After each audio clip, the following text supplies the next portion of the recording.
గుడ్డి చేప చచ్చిపోయేది ఇది. ముళ్ళు ఉంటాయి మమ్మీ, ముట్టుకోకు. లిఫ్ట్ అంతా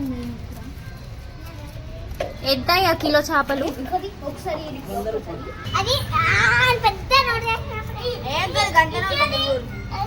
అదంతా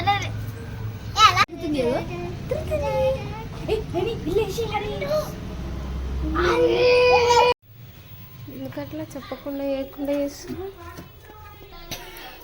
నిన్ను పెడితే అన్ని మీ ఆయనతో చేపిస్తున్నావా అని అంటారు.